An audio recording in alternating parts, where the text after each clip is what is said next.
Hi, if you're a scapegoat, you might be worried about getting caught or getting busted or getting into trouble, even though you haven't done anything wrong.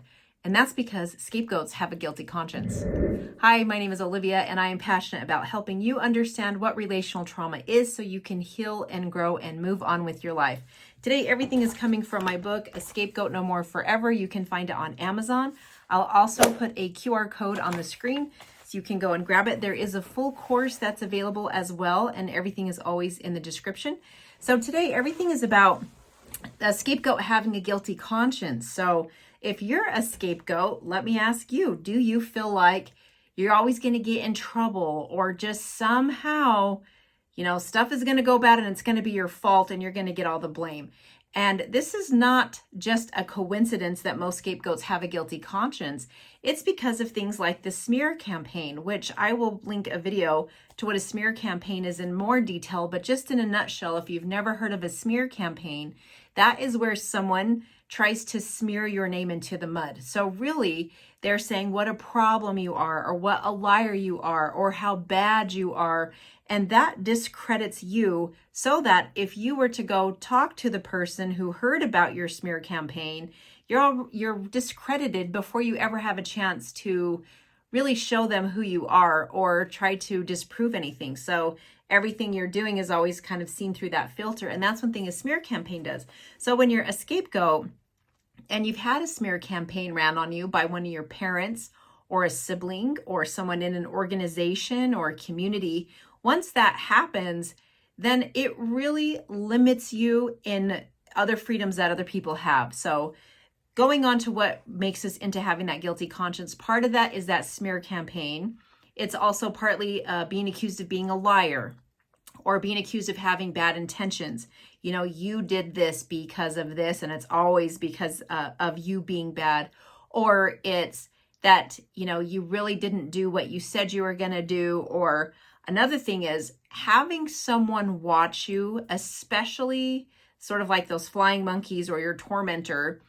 They're always watching you, so that the second you slip up or the second you do something wrong, they can swoop in there with all their shame. Because remember, they're trying to relieve the pain of their own shame by transporting it to you or transferring it to you. And so this is where you're going to be accused of all these horrible, heinous things that you more than likely just never even did. And it's very confusing, especially, it's so confusing as an adult, but can you imagine what a child goes through when the person you love the most in the world is telling you how bad and awful and terrible you are, when you don't see how what you did was bad or awful, but you can't really clarify or ask questions. You just are met with all this shame and blame, which develops this guilty conscience. So when you're a scapegoat and you get that guilty conscience by being accused of false accusations, by having a smear campaign ran on you, by being treated like you're bad and you're doing bad stuff all the time, how this impacts our life is that later on in life, we really don't have boundaries. So we don't tell people no, because that goes aligned with that storyline that you're bad, or that is in alignment with what you're afraid someone has said about you. So you go above and beyond relationships. You not only try to make other people feel good and try to be super helpful to other people, but you have learned to do that at your expense. So you help other people feel good while you're feeling bad. So this is why scapegoats really struggle with something called reciprocity. They don't ever look at what they're getting back in relationships. They're only really focused on what they're giving, where a healthy balance would be the give and take or the ebb and flow of a relationship. But when you're a scapegoat, you learn it doesn't matter how bad you feel. In fact, that's just part of a relationship. I'm feeling really bad, but the most important thing is that you're feeling good. Or I'm feeling really used, but the most important thing is that you have what you need and you feel helped and you see that I'm valuable to you. So it really sets you up to be used, because you're trying to make yourself valuable while somebody treats you poorly. And that is really quite a formula for being used. So having that guilty conscience, not being able to set and hold boundaries, also not being able to express your needs or wants in relationships, and really always worried about being caught is very stressful. So that puts your system on high alert. So you can come across really defensive. You can come across as though you have a chip on your shoulder, and it's because you're working overtime to be innocent. You're working overtime to be good and good enough and valuable enough, so that if somebody has just like a regular, normal problem, or they want to have just a regular conversation with you, it's going to be really hard for them to do so, because we can be very defensive because we're on such high alert. And a lot of that is from all those accusations in the smear campaign and this guilty conscience that we have. And something happens to me. If I have this problem at work, I don't really have the skills as a scapegoat to go say what happened and what the problem is. Instead of focusing on what the problem is, I'm just going to go to work at trying to prove my innocence. So I'm going to start talking about all the ways this isn't me, that it wasn't my fault, that it wasn't my doing, that I had nothing to do with X, Y, and Z. And as long as they're believing it wasn't my fault, somehow that's enough for me, and I'm satisfied with that. Rather than saying, no, this is an issue that needs to be fixed. How is this going to be addressed? I need to know how this is going to be addressed for me to move forward. That is not going to be in a scapegoat's vocabulary, because we're not focused on fixing the problem. We're focused on not being the one to blame for the problem. That becomes like the most important thing.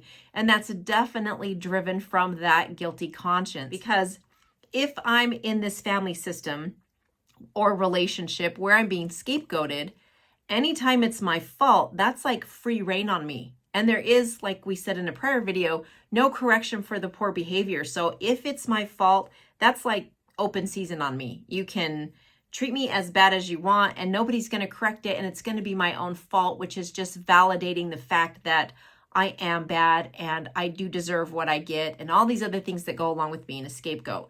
So this is where we learn as scapegoats, the worst thing it can be is my fault, because if it's my fault, my life is really about to get a lot more painful and miserable. So this is where we come across really defensive. Again, that chip on our shoulder and being on high alert is because we're so used to those accusations. So it's really a pain. Having a guilty conscience is so much in charge of our life. It has so much power over us. That guilty conscience does.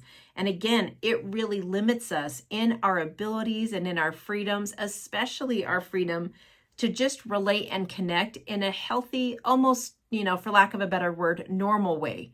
We're not relating in a normal way. Like if this is middle and here's my side and this is the other person's side, I'm always trying to go way over here. So by default, I'm starting off having poor boundaries. I'm doing things for you that you need and should probably be doing for yourself. Not only that, I keep doing it at the expense of myself. So I'm worried about your life and you're worried about your life, but nobody's worried about my life, and my life is my responsibility. So there are things I need to worry about and take care of and address. But when I'm a scapegoat, I've been taught that everyone else's life is more important than mine. And so my focus is going to be on everyone else's life. And again, my job is to make sure they feel good and are taken care of while I'm feeling bad and not taken care of. And I think that's an important distinction to make. It's not just that we go above and beyond and we're just trying to help. We do that while we're treated poorly, and we accept that because that is the status quo. Instead of, there is a point where it's like, no, like we need to have a conversation. This is not okay. You're not really pulling your weight in the relationship. I don't feel it's that. Do you feel it's that? We need to have a conversation. Scapegoats aren't going to do it. They may do it and do it and do it and do it and do it until they are just completely fed up, and then they just break away and leave the relationship. And that's very hard on relationships because we're really not giving a relationship a chance. Because if we could interrupt it back here, there's still a chance that we could have a conversation and turn a corner and things could be different. But remember, because scapegoats are feeling bad and they're taught that you feel good at the expense of me feeling bad, I'm not even understanding that that's part of my role in a relationship is to say what I want and need so the relationship can last.